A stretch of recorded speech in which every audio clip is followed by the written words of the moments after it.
Mais comment on fait pour recruter plus de femmes? Eh ben, on arrête d'aller vers des hommes candidats. Oui. Tout simplement. On arrête d'aller faire des promesses d'embauche à des candidats masculins. Oui. On arrête d'aller identifier, d'aller toquer à la porte de ces personnes-là, puisque ça ne répond pas à nos objectifs. Bienvenue sur Yeso et IT Women Network. Ici, on donne la parole aux femmes de la tech, on rend visible les rôles modèles et on parle sans détour de mixité, de leadership et de pouvoir. Chaque semaine, je partage des parcours, des chiffres et des prises de position pour inspirer, comprendre et surtout accélérer la mixité dans la tech. Bonjour Ornella. Salut Oulé. Comment tu vas? Ben, ça va bien. T'as vu l'hiver qui arrive? Bon, on a encore le petit soleil, donc on est encore très contente. Ouais. Donc voilà, je suis ravie de t'accueillir. Merci. Et donc voilà, je te laisse te présenter. Ouais, ça marche. Comme tu le sais, toi en tout cas, je m'appelle Ornella. Ouais. Aujourd'hui, je travaille chez Max Lyon, une ESN. Mon rôle, c'est Organization Maestro. Donc, je t'expliquerai un petit peu plus en détail après, mais globalement, ça regroupe beaucoup d'ingénierie d'affaires. J'ai 29 ans. Ouais. Je travaille sur Lyon. J'ai toujours travaillé sur Lyon. Donc, plutôt voilà, réseau lyonnais. Ouais. Qu'est-ce que tu veux savoir d'autre? Et tu es ma copine aussi. Oui, aussi. Donc voilà. Qu'est-ce que je veux savoir? Tu m'as parlé d'ingénieur d'affaires. Ouais. Dans l'IT. Qu'est-ce que c'est réellement pour nos auditeurs? Ouais. Pour les personnes qui arriveraient sur le marché de l'IT en tant que dev, les ESN et l'ingénierie d'affaires, c'est quelque chose qui nous suit un petit peu toute notre carrière, puisque les ESN occupent une grande place quand même sur le marché. Et en fait, moi, mon rôle au sein de l'ESN, ça va être de recruter les bonnes personnes qui matchent avec l'orientation qu'on veut prendre au sein de Max. Soutenir les actions de Yeso, c'est aussi liker et s'abonner sur cette chaîne dès maintenant. Et on trouve les bonnes missions pour ces personnes-là. Donc, en trouvant les bonnes missions, on va prospecter pour trouver des clients et décrocher des affaires. Donc, c'est la partie commerciale et recrutement. Et en fait, au sein d'une ESN, l'ingénieur d'affaires, en général, fait beaucoup de choses différentes. Mais du coup, c'est le tampon entre le client et la personne qui va en mission. Donc, il y a pas mal de compétences différentes à avoir, que ce soit au niveau du commerce ou du recrutement, mais il y a aussi une partie, selon les ESN, de gestion d'équipe ou alors de gestion des carrières. En tout cas, on accompagne les gens pour aller vers une carrière qui leur plaît.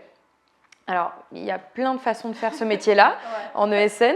Je pense que les personnes qui nous regardent ou qui nous écoutent ont peut-être déjà un avis assez tranché sur les ESN et sur les ingénieurs d'affaires. Donc, et ils ont raison. C'est un métier qui est vraiment, qu'on peut faire très très bien et très très mal, malheureusement. Donc, c'est important d'avoir, je pense, des ingénieurs d'affaires de confiance autour de soi. D'accord. On reviendra sur le côté le faire mal aussi plus tard dans l'interview. Ouais. Mais avant ça, j'aimerais en savoir plus sur toi, même si on est copines, on ne se dit pas forcément en détail tout. Donc, quel a été ton parcours, Ornella? Moi, plutôt commercial que technique, en fait. J'ai commencé simplement en école de commerce. J'étais à l'IDRAC Business School pour les Lyonnais, les Lyonnaises.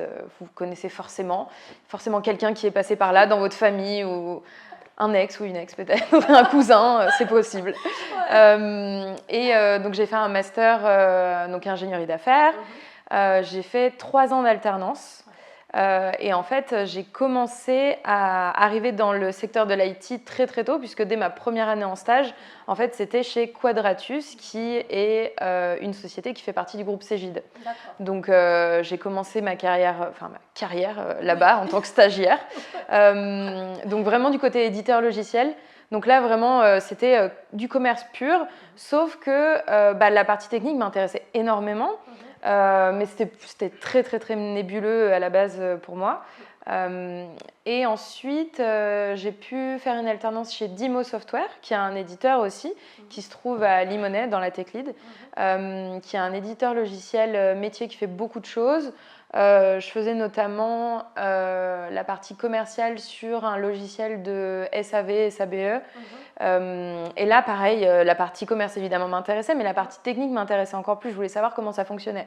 Sauf qu'en fait, chez un éditeur ou globalement dans des structures très structurées, en général, c'est très siloté. Ton métier, c'est ton métier. Et Ornella, bien que la technique t'intéresse, en fait, ton métier, c'est de vendre, pas de comprendre ce que tu vends, quoi.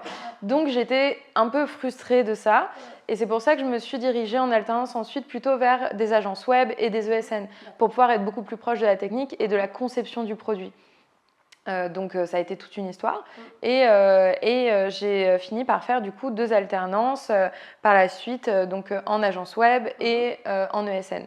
Et donc en dernière année d'école de commerce, j'ai découvert le monde des ESN. Et là, ça a été très très très formateur puisque en ESN, on est tout le temps. C'est ça. Quand tu sors des études, c'est ouais, tout à fait. Ouais, tout à fait. En fait, on est tout le temps au contact des développeurs et des développeuses.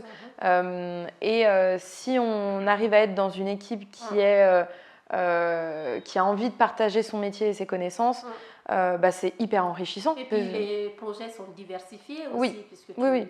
On découvre plein de choses. Ouais. Et c'est hyper intéressant. Un petit peu comme les gens qui deviennent agents immobiliers parce qu'ils ont envie de visiter des maisons incroyables. C'est un petit peu la même chose. C'est pouvoir visiter des projets incroyables, des startups qui se montent, des projets.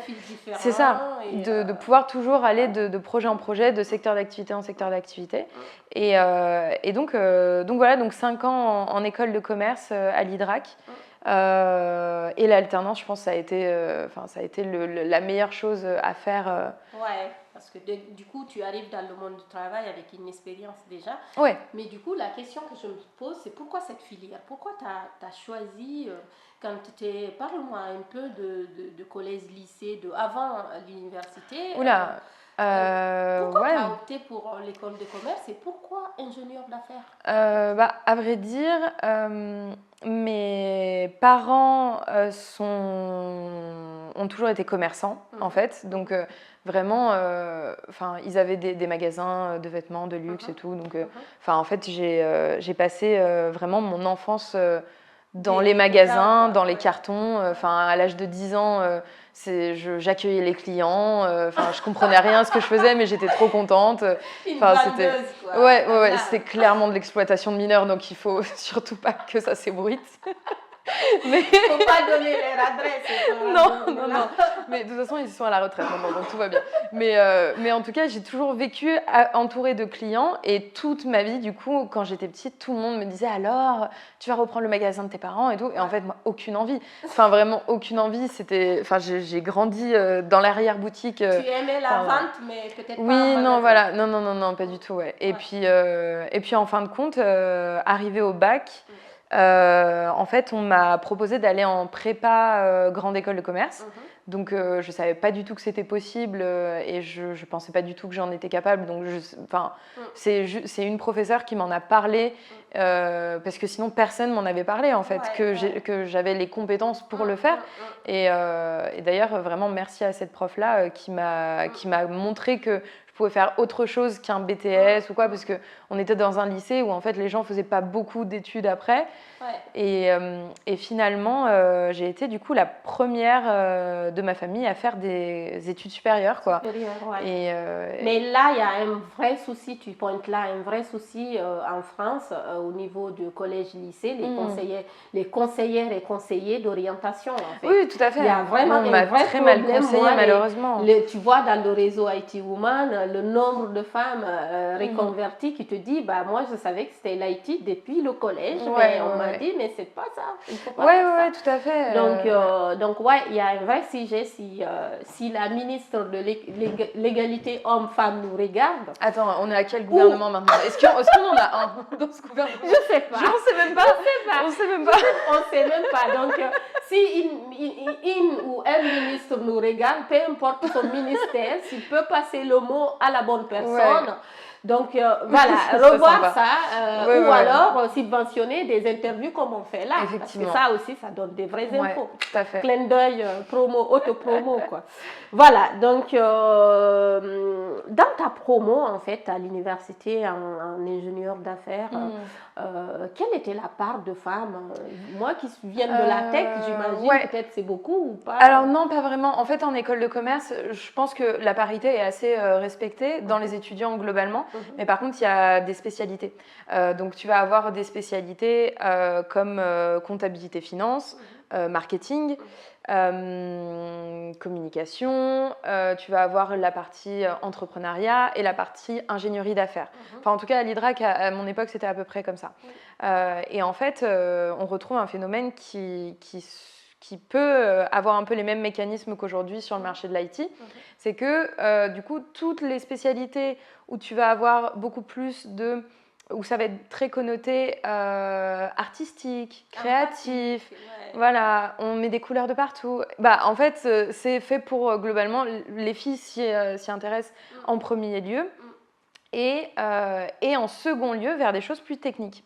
Et en fait, on va avoir, par exemple, dans les spécialisations, dans les spécialités compta finance et ingénierie d'affaires, qui sont des choses, du coup, plus orientées d'un côté maths et de l'autre côté un peu plus technique, gestion de projet global et technique, et bien beaucoup moins de femmes. En fait, sur la partie market et communication, c'était très très très féminisé.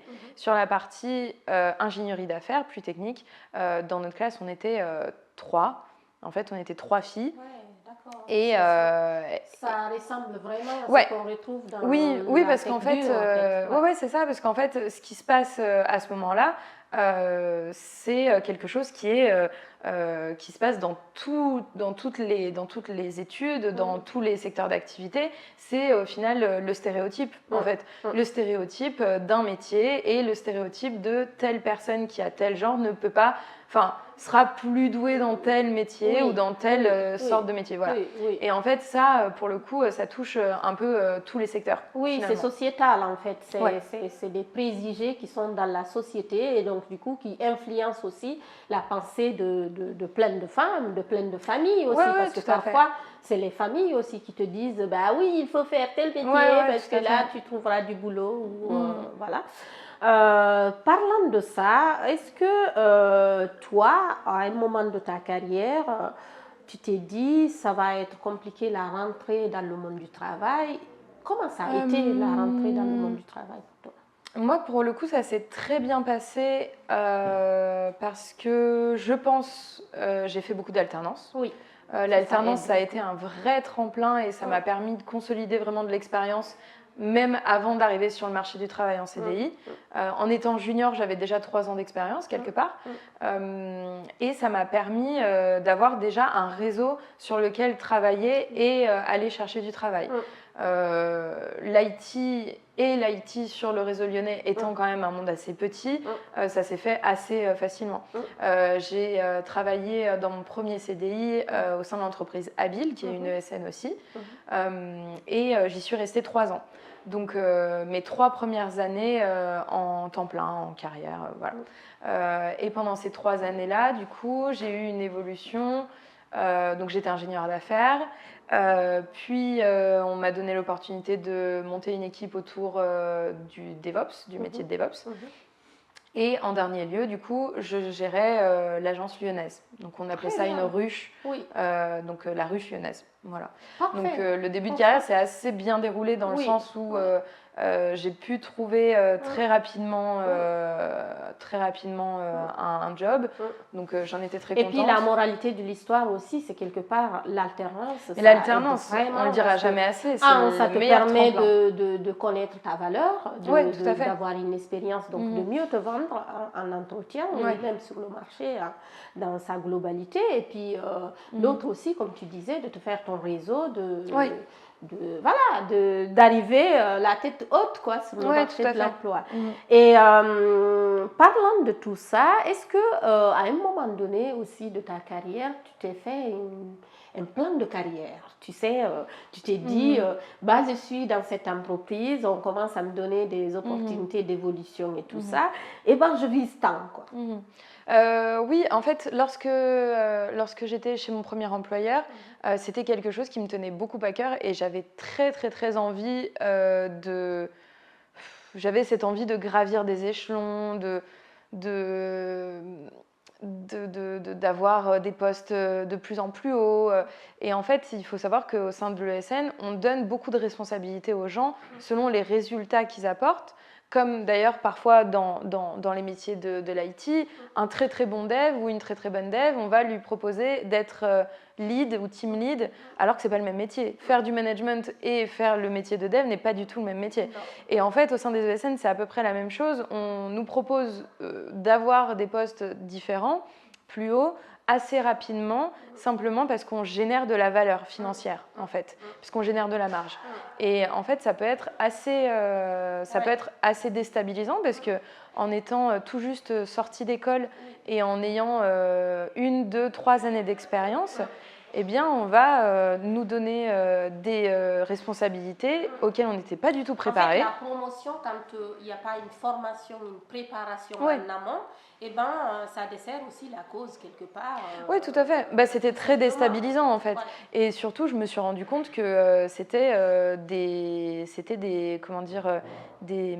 propositions de valeur qui, au bout du compte, me servaient pas à grand chose. Enfin, en fait, à part en tout cas, moi, ça me parlait plus. Ça me parlait plus dans le sens où, en fait, c'est toujours. À part brandir sur LinkedIn ton oui, voilà. À part un peu de valeur sociale, voilà. En soi, il n'y a pas grand-chose d'autre. Enfin, en tout cas, moi, ça me parlait plus, ça m'évoquait plus les mêmes choses.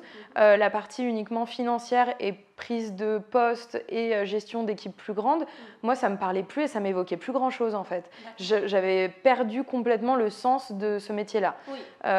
Et c'est à ce moment-là où j'ai voulu chercher quelque chose qui était beaucoup plus en rapport avec mes valeurs, puisque je voyais des grosses incohérences dans le fonctionnement même de l'ESN. Le fait d'être rémunéré uniquement par la marge que va créer une autre personne, le fait qu'on nous donne des responsabilités alors qu'on est très très jeune, le fait qu'on nous fasse croire qu'on ait des responsabilités alors que finalement c'est une direction qui va dans tous les cas prendre des décisions, et travailler d'arrache-pied pour avoir des primes qui sont complètement inconstantes et pour pouvoir aller payer le bateau du mec de la direction. Et en fait finalement ça m'intéressait plus du tout, quoi. Donc là mon plan de carrière a été complètement remis en cause. Et ensuite, je me suis dit que mon plan de carrière, c'était juste d'essayer de faire coexister mes compétences et mes valeurs. C'est ça. Avec tes valeurs. Et là, c'est une bonne introduction de Max Lyon, puisque du coup, tu es ingénieur d'affaires chez Max Lyon, enfin plus qu'ingénieur d'affaires. Est-ce que tu peux me parler de ton quotidien chez Max? Oui, tout à fait. Est-ce que tu veux que je te parle un peu de Max, que je t'explique comment on fonctionne? Oui, je veux bien. Donc, nous, chez Max, donc on est une ESN, effectivement. Moi, mon poste, c'est Organization Maestro, donc chef d'orchestre, en gros, de l'organisation, interne et externe. Donc, ça va regrouper la partie commerce, la partie recrutement, comme je te le disais tout à l'heure. Ça va regrouper aussi toute la partie événementielle et la facilitation de la co-construction. Et on emploie le terme maestro et pas chief ou n'importe quoi d'autre, parce qu'on n'a pas de hiérarchie. En fait, on est une ESN qui avons adopté un modèle de gouvernance qu'on appelle l'entreprise libérée. Le mode de gouvernance, c'est la façon dont on va gouverner une entreprise, donc la façon dont on va la gérer et la façon dont on va organiser les prises de décision. L'entreprise libérée, c'est une de ces formes de gouvernance. La forme de gouvernance qu'on voit à peu près de partout, c'est une forme de gouvernance hiérarchisée avec des postes, voilà, globalement. Ça va à beaucoup de gens, mais il y a aussi d'autres personnes qui ont envie d'autre chose. Et du coup, cette entreprise libérée, ce format-là fonctionne pour eux. Donc, en tant qu'ESN et en entreprise libérée, on est une jeune entreprise puisqu'on a 1 an et demi, bientôt 2 ans d'existence sur Lyon. On a nos confrères rennais qui sont beaucoup plus anciens et qui sont une 40aine de personnes. Et on a pu créer l'agence lyonnaise grâce à eux. On est sur le même modèle d'entreprise libérée, l'un et l'autre, mais par contre, on fonctionne différemment au quotidien puisque le but de l'entreprise libérée, c'est de fonctionner selon les envies individuelles et les objectifs individuels. C'est une entité à part entière. C'est ça, en fait. Tout à fait. Et donc, l'entreprise libérée, ça va reposer sur certains piliers. Ça repose sur l'un des piliers très importants qui est l'autonomie des collaborateurs. On part du principe globalement que on est des adultes responsables, voilà. On est des évident, quoi, évident, mais c'est pas évident pour tout le monde. Oui, voilà. On est des adultes responsables et surtout, on connaît notre métier parce que c'est nous qui le faisons. Donc, si c'est nous qui faisons notre métier, c'est nous qui devons prendre les décisions qui sont sur notre poste de travail. Voilà. Donc, l'autonomie des collaborateurs. Le deuxième pilier, ça va être la transparence. Pourquoi la transparence? Parce que pour pouvoir prendre des décisions sur ton propre poste de travail, il faut que tu sois au courant de ce qui se passe. En tant que dev qui va en mission, j'ai besoin d'une nouvelle machine, ça coûte 3000 balles, ok, est-ce qu'on peut se le permettre? Je connais la situation financière de l'entreprise, je connais les enjeux du moment, je suis une grande personne, je peux prendre une décision. Voilà. Ça va reposer aussi sur la co-construction. Donc, on est un groupe, une équipe, et on co-construit l'entreprise. Tout le monde va pouvoir avoir accès aux prises de décision globales. Il n'y a pas une personne qui a plus de prises de décision qu'une autre. Donc, on est tous à niveau égal, en fait, et c'est hyper agréable. Il y a aussi comme pilier le fait qu'il y ait une redistribution des richesses. Étant donné qu'on travaille tous pour la pérennité de l'entreprise, puisqu'on travaille tous là-dessus, eh bien, on doit tous être rémunérés pour la valeur qu'on crée au sein de l'entreprise. Le développeur ou la développeuse qui va en mission, c'est elle qui va générer de la marge et c'est elle qui va générer au final ce grâce à quoi on est encore là. Donc, merci de le dire parce que très souvent, on oublie que c'est les développeurs-développeuses qui créent le produit. Mais complètement. Et certains métiers qui sont du management et de chefferie, tout simplement, parfois ont beaucoup plus de salaire que nous. Alors que c'est nous qui créons le produit. C'est certaines incohérences que tu peux voir dans des modèles hiérarchiques plus classiques. En France, parce que dans les pays anglophones, c'est différent. Oui, tout à fait. Mais justement, ce qui est intéressant, c'est de pouvoir redistribuer les richesses de façon équitable. Par exemple, ce qu'on fait, c'est qu'il y a un tiers des bénéfices de l'an passé qu'on va venir splitter pour tout le monde à part égale. Donc, on a des primes d'intéressement qui sont donc annuelles, mais qui sont beaucoup plus importantes. Et c'est la valeur qu'on a nous-mêmes générée, tout simplement. Et le dernier pilier, c'est l'innovation. En fait, on part du principe que si tu as l'envie d'avoir n'importe quelle initiative pour l'entreprise, si tu as la capacité de prendre des décisions, si tu as toute la connaissance pour, tu sais ce que tu peux dépenser et ce qui est légitime de dépenser, si tu as le soutien et les prises de décision courtes et pas d'hiérarchie, en fait, rien ne t'empêche de prendre des décisions et d'aller innover pour l'entreprise. Et ça, c'est ce qu'on fait au quotidien, puisque quand on innove au quotidien, ça va être prendre des nouvelles décisions pour l'entreprise, faire des choses qu'on n'avait jamais fait avant, prendre des décisions sur, comment est-ce qu'on invente un système d'augmentation pour tous et pour toutes qui soit juste, équitable et qui soit pas tout simplement défini par des actions commerciales d'un commercial ou d'une commerciale qu'on voit une fois par an, quoi. Et ça, c'est des choses qu'on fait au quotidien. Donc moi, mon métier, ça va être essayer de faciliter un petit peu toute cette émulation. Donc faire en sorte qu'il y ait toujours quelqu'un en transverse qui puisse être là pour aider à organiser, pour orienter un petit peu les gens, pour donner les infos financières, commerciales. Et bien sûr, en plus de tout ça, donc toute la partie recrutement et commerce. Et événementiel, comme tu disais tout à l'heure.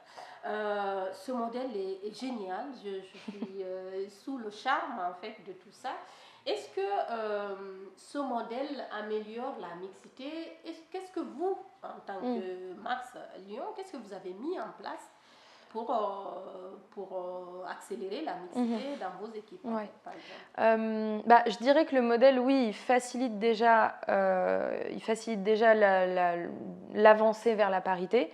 Déjà parce qu'on prend nous-mêmes nos décisions, donc on choisit vers quelle priorité on va aller. Et nous, notre priorité en ce moment, c'est d'atteindre une parité parfaite. Donc on s'est posé sur des ateliers en fait, de co-construction de l'entreprise et on s'est dit, OK, priorité 2025, la parité chez Max Lyon. Donc on a fait un constat qui est, que je vous invite à faire aussi, si vous nous écoutez et nous regardez, qui est que aujourd'hui, évidemment, il y a peu de femmes qui arrivent sur le marché du travail. Ça, on le sait. Pour ceux qui prennent ça encore comme excuse pour ne pas recruter des femmes et pour ne pas savoir le faire, ce n'est pas une excuse. Oui, on le sait, mais ça ne doit pas être une limite. Par contre, effectivement, il y a de fait 14 à 22% de femmes dans l'IT sur le marché du travail. Il y en a énormément aussi qui partent. Donc, qu'est-ce qu'on fait avec celles qui restent? Déjà, on va faire en sorte de pouvoir atteindre le niveau classique proportionnellement du marché chez nous. Donc, comment on fait pour avoir une vingtaine de pourcentages de femmes dans l'équipe? Déjà, ça va passer par avoir des processus hyper clean, des offres de job hyper clean et évidemment, une envie de bien faire et une éducation sur les stéréotypes féminins, masculins au sein des processus. Donc ça, c'est une première chose. Et ensuite, qu'est-ce qu'on fait pour aller au-delà de ces 22% en fait? Parce que juste la façon d'être juste clean, de juste faire correctement son travail, ça nous... sur ce qui se passe exactement, sur le marché, en fait. Exactement. Ouais. Ça nous apporte simplement d'être en cohérence avec le marché. Mais pas améliorer. C'est ça. Mais donc, comment on fait pour aller recruter plus de femmes? Eh bien, il faut se forcer un peu. En fait, il faut se forcer un peu dans le sens où, par exemple, beaucoup d'entreprises se disent « Bon, bah, on va essayer de recruter plus de femmes. » Oui, mais d'accord, mais combien en fait? Et combien... surtout, on veut que des expérimentés. Oui, non, mais c'est ça, combien de femmes? Combien sur tout ton persona, combien de femmes vont vraiment répondre au persona que tu as identifié sur ton recrutement? Quels sont tes objectifs de recrutement? Nous, on s'est dit, bon, bah 2025, on aimerait recruter 8 à 10 personnes. Ok, super, bonne première étape. Mais comment on fait pour recruter plus de femmes? Eh bien, on se force à recruter moitié-moitié. Donc, 4 hommes, 4 femmes. Ce qui fait que concrètement, dans le quotidien, on va très certainement recruter 4 hommes en premier parce que le marché veut qu'il y a une réalité qui fait que ce sera plus facile d'aller recruter des hommes. Donc, une fois qu'il y aura ces 4 hommes qui seront recrutés, on va se concentrer évidemment sur les femmes. Bon, alors en temporalité, tout se chevauche un peu, mais globalement, une fois qu'il nous restera que 4 places pour des femmes, qu'est-ce qu'on fait? Eh bien, on arrête d'aller vers des hommes candidats. Tout simplement. On arrête d'aller faire des promesses d'embauche à des candidats masculins. On arrête d'aller identifier, d'aller toquer à la porte de ces personnes-là, puisque ça ne répond pas à nos objectifs. Donc, on ne va que vers des candidates. Donc, en fait, on se force tout simplement à recruter des femmes. Si on n'a pas atteint le quota des 8 à 10 personnes parce qu'il n'y a pas assez de femmes, eh bien tant pis. Parce qu'au moins, on ne creusera pas l'écart. En fait, le fait est qu'une fois que tu as un écart qui est très creusé, pour se défaire de cette image d'entreprise très masculine, c'est très difficile. Donc en fait, il faut au moins éviter de creuser l'écart. Donc ce qu'on fait, c'est très simple, c'est dire, en fait, une fois qu'on a recruté la moitié des hommes, on arrête d'aller vers des hommes. Bien sûr, les personnes qui viennent vers nous pour des raisons qui leur tiennent à cœur, parce qu'ils s'identifient réellement à notre modèle, c'est complètement cohérent et on ne va pas se fermer des portes. S'il y a des personnes qui ont envie de participer à ce modèle, que ce soit des hommes ou des femmes, aucun problème, ils passent le process. Voilà. Mais par contre, on va arrêter d'aller directement recruter et chercher des hommes alors qu'on en a la moitié, tout simplement. Sachant que si je veux compléter sur ce que tu dis, vous allez aussi voir dans les portes des écoles aussi. Vous êtes partenaire avec les écoles pour pouvoir recruter des juniors, des stagiaires, des alternants. En fait, hormis cette prise de décision qui peut sembler assez radicale et qui pour nous est assez facile parce qu'on est une petite équipe, qui peut sembler beaucoup plus radicale pour des personnes qui ont des plus grosses équipes. Et spoiler, en fait, ça s'appelle quand même de la discrimination positive, mais donc le fait est que ça peut prendre des formes différentes de tout ce qu'on a dans notre imaginaire collectif, la discrimination positive. Au-delà de tout ça, eh bien, ça va être avoir des offres de job qui sont hyper clean, qui vont éviter d'aller titiller le syndrome de l'imposteur de toutes les développeuses. Ça veut dire arrêter de clamer qu'on ne cherche que des experts parce qu'on sait qu'une femme développeuse va très certainement minimiser ses compétences et ne pas aller postuler à des offres experts même si elle est experte. Ça veut dire arrêter de mettre une liste impossible à lire de toute façon en un quart d'heure de techno qui sont demandées. C'est des choses dont on n'avait pas forcément conscience. C'est des bonnes pratiques de recrutement que tout le monde sait un petit peu comme ça, mais au final quand on le fait rigoureusement, eh bien on se rend compte que l'offre de job peut-être qu'elle est moins rigoureuse, moins précise que ce qu'on avait au début. Mais par contre, dans les personnes que tu vas attirer des personnes beaucoup plus différentes, des personas qui ne sont pas forcément les tiens, mais des profils beaucoup plus intéressants, beaucoup plus divers. Par contre, du coup, tu passes plus de temps à faire du tri. C'est extra. Et puis, pour tous ceux qui veulent entendre Ornella plus expliquer tout ce process-là, je vais spoiler un peu le projet. On va mettre en place des chroniques et des tables rondes où on échangera, Ornella et moi, sur ces sujets. Pour revenir à ce que tu disais, les femmes, recruter plus et tout ça, je vais te parler de la sororité. Tout le monde en parle. Oui. Quelle est pour toi l'importance de la sororité dans la tech? Je dirais que c'est la chose la plus importante sur laquelle on doit se reposer. L'importance de la sororité, en fait, il faut bien se rendre compte qu'aujourd'hui, le monde de l'IT est pratiquement déjà une fraternité. En fait, on a une majorité écrasante d'hommes dans le milieu, et inconsciemment ou pas, ça crée déjà une forme de fraternité, puisque c'est des entreprises, des modèles, des modes de fonctionnement, des méthodos qui sont créés par des hommes pour des hommes. Et ça, on peut le retrouver dans plein d'autres secteurs d'activité, mais effectivement, dans l'IT, ça fait quand même des années que ça fonctionne comme ça. D'où l'importance d'avoir un réseau, une sororité féminine, évidemment par nature du coup, mais hyper important d'avoir ce lieu, cette safe place, d'avoir ce réseau dans lequel on peut s'entraider. Pourquoi ? Parce que déjà, ça nous fait gagner en réseau, en personnalité qu'on peut connaître, en personnes qu'on peut aller retoquer pour un coup de main, un contact, quelque chose. C'est une zone dans laquelle on va pouvoir exprimer des doutes, dans laquelle on va pouvoir exprimer des envies qui peuvent sembler peut-être en décalage avec un milieu mixte, parce que peut-être que, j'en sais rien, mais Isabelle, 35 ans, 2 enfants, peut-être qu'elle n'a pas envie de demander à son collègue Mathieu des conseils sur « Et toi, est-ce que tu irais dans une boîte dans laquelle, je ne sais pas, il n'y a pas d'option crèche ?» alors que... Même si évidemment c'est des sujets qui nous concernent tous, hommes comme femmes, mais peut-être que Isabelle, 35 ans, peut-être qu'elle n'a pas envie d'aborder ces sujets-là avec tout le monde, et peut-être qu'elle a l'impression que ces sujets-là ne sont pas si importants. Oui. Mais lorsque on est au sein d'une sororité, on peut donner de l'importance et de la valeur à toutes ces idées et toutes ces envies, et on peut aussi trouver des endroits de réconfort, de soutien, lorsqu'on a aussi besoin et envie de partager des choses un petit peu plus difficiles. Et ça peut aller de mauvaises pratiques de management jusqu'à du harcèlement.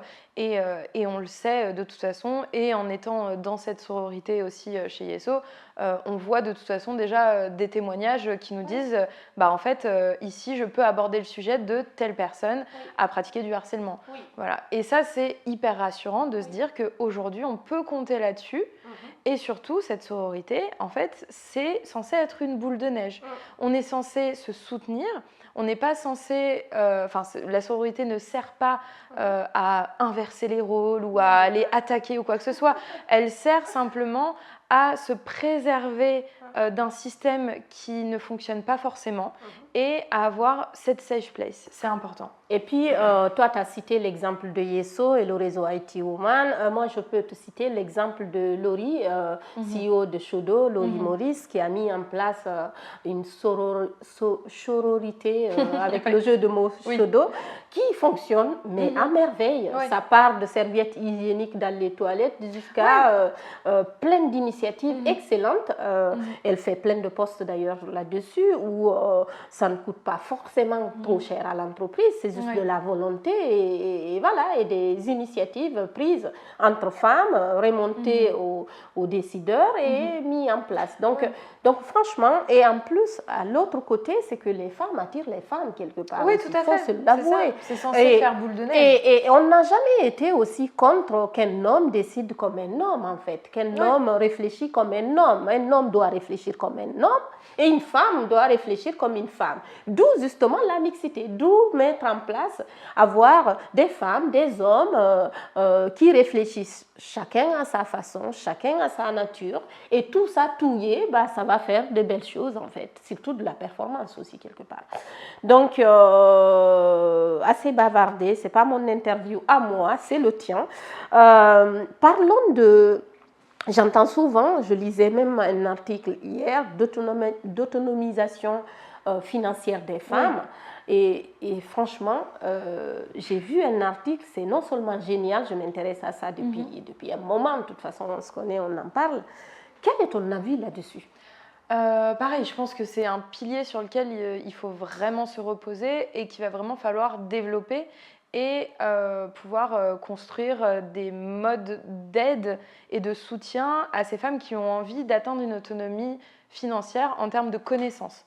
L'autonomisation financière, c'est pas simplement être autonome financièrement, c'est avoir conscience de la valeur de ses compétences sur une période donnée, sur un marché donné, dans un contexte donné, et savoir comment mettre en valeur ses compétences auprès des personnes qui décident. Donc, ça va être pouvoir donner beaucoup plus de ressources pour prendre conscience des réalités du marché. Ça veut dire aider les femmes à connaître des techniques de négociation. Ça veut dire aider à la prise d'initiative, puisque aujourd'hui, on vous mettra les sources en commentaire. Mais en tout cas, aujourd'hui, les hommes ont beaucoup plus l'initiative d'aller demander une évolution de poste ou de salaire. Ça, c'est quelque chose qui n'est pas représenté chez les femmes, encore moins dans l'IT. L'écart de salaire, d'ailleurs, en général, c'est 5% plus haut chez les hommes que chez les femmes. Oui, en fait, il y a une évolution de salaire, en tout cas, qui se fait beaucoup plus rapidement, puisque peut-être que ça n'a pas fait partie de l'éducation de toutes, d'aller revendiquer sa valeur financière. C'est pas quelque chose qu'on nous a inculqué, forcément. Toutes les femmes et tous les parcours sont différents, mais globalement et sociologiquement, c'est ce qu'on peut observer. On n'a pas la même initiative à aller demander une augmentation, on n'a pas les mêmes facilités à mettre en valeur son travail.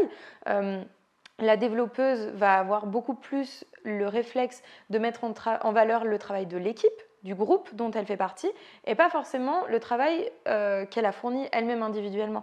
Ça, c'est des choses sur lesquelles il faut aider à former justement au sein de la sororité. Donc ça va être aider ses collègues développeuses à aller faire des demandes d'augmentation. Ça peut être mettre en place au sein de sa propre entreprise des processus beaucoup plus égalitaristes dans lesquels chacun n'a pas besoin d'aller revendiquer, monter dans le bureau du directeur pour aller demander une augmentation. Ça peut être mettre en place du coup des processus beaucoup plus accessibles à tous et à toutes. Ça peut être aussi faire partie d'associations comme Yeso pour aller animer des ateliers, faire partie de la sororité, être mentor et donner ce temps et cette aide à d'autres personnes qui n'ont pas forcément ces réflexes-là. Ouais, non, mais tu vois, de tout ce que tu dis là aussi, je vois la cohérence de pourquoi tu as raison, Max Lyon, puisque le modèle collaboratif, ça revient à tout ça, même sur l'autonomisation financière. Du coup, ouais, tu parles de Yeso, de ton engagement, tu fais un appel quelque part aussi à ceux qui nous regardent à s'engager, à être mentor, à aller animer des ateliers sur Yeso et tout ça, ou d'autres associations.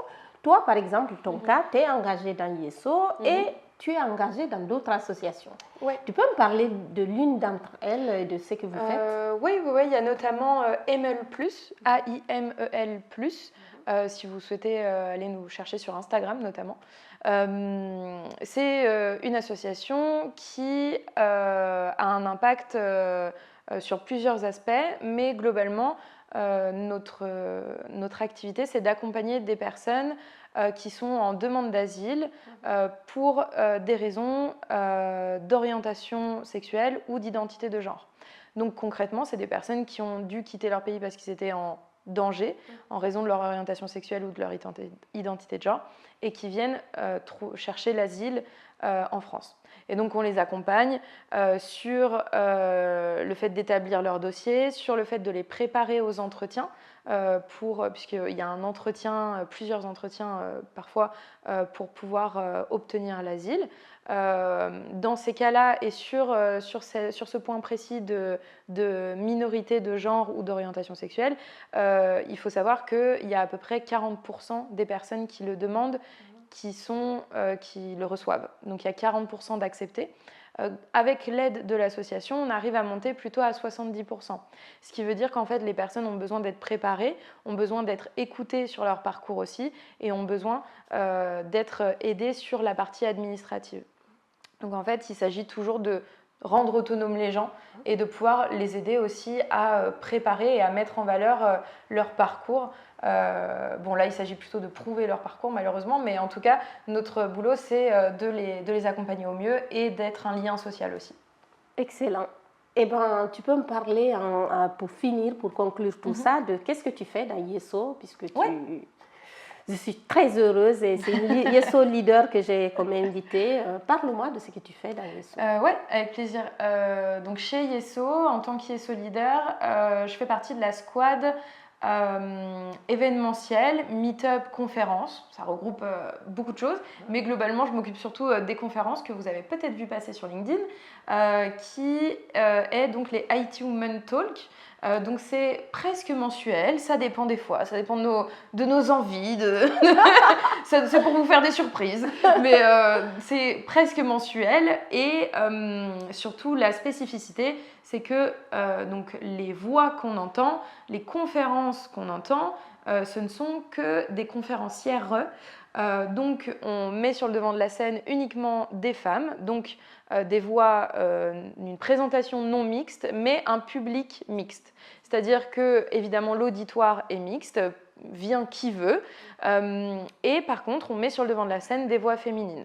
Le but est aussi de pouvoir changer un petit peu l'imaginaire collectif, de créer plus de représentation féminine, et évidemment de pouvoir parler de sujets qui sont tech uniquement parfois, ou alors social tech, donc parfois des sujets justement de société et d'enjeux sociaux dans le métier de l'IT, mais ça peut être aussi des conférences uniquement tech qui sont super intéressantes aussi pour les plus juniors ou les moins juniors qui auraient envie d'en savoir plus sur certains sujets. Excellent. Franchement, on se la pète, mais c'est trop bien, quoi. C'est trop bien ce qu'on fait dans Yeso. Donc, allez vous intéresser sur la page pour comprendre tout ça ou sur le site yeso.fr. Bah, je te remercie. Merci à toi. Je suis trop contente. On a abordé plein de sujets. On ne finira jamais, je pense. Non, c'est infini. Ouais. Mais voilà. Mais encore une fois, on aura plein d'occasions pour parler de tout ça. Je te remercie, Ornella. Merci à toi. Merci à tout le monde. Salut. À bientôt. Si cet épisode vous a plu, partagez-le, abonnez-vous et surtout rejoignez l'association Yeso. Toutes les infos en description.